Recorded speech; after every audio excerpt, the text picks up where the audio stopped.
Sunod-sunod ang tila mga patutsada ni Vice President Sara Duterte sa isang pagtitipon sa Hong Kong. Wala siyang pinangalanan, pero isa riyan ang tungkol daw sa pag-endorso ng kandidato. Akala ko kasi gusto niya ng mas magandang bayan kasi ang plataforma namin nung tumakbo kami, unity at continuity. Nadala na ako, na-scam na ako, nabudol na ako. Hindi ako mag-endorso ng kandidato. Kasi baka pagkatapos ng eleksyon, sasabihin nyo na naman, na-scam ba yung Inday Sara? Hindi dahil... Nagpayo rin ng bise, kauday sa pagboto sa darating na eleksyon. Kilatisin daw ang karakter ng tao at piliin yung marunong tumupad sa pangako. Huwag rin daw bumoto batay sa apelyido.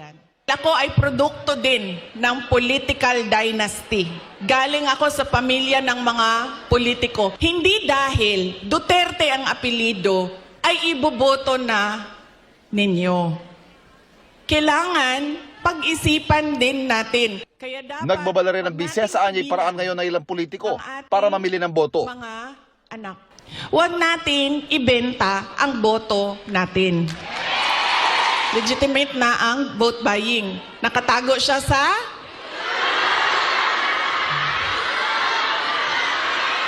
Yan na ma'am, nandito na tayo sa topic na gusto mo ma'am, ayuda. Malaman din ang paghalintulad ni VP Sara sa pagtingin sa abilidad ng isang kandidato at sa tao na napiling utusan para bumili ng suka. Tingnan natin ang mga karakter, accomplishment, abilidad, kapasidad ng mga kandidato nating senador.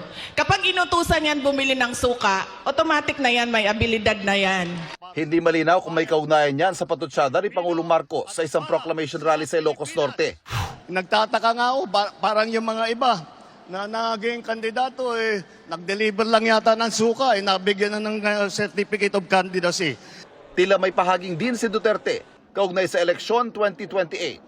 Personal pa rin ang pagpapasalamat ko sa inyong lahat, sa tulong ninyo, sa kampanya ninyo, sa suporta ninyo para sa akin at sa boto ninyo noong nakaraang halalan at sa susunod na halalan sa 2020. Joke lang. Sandali lang. Sandali lang.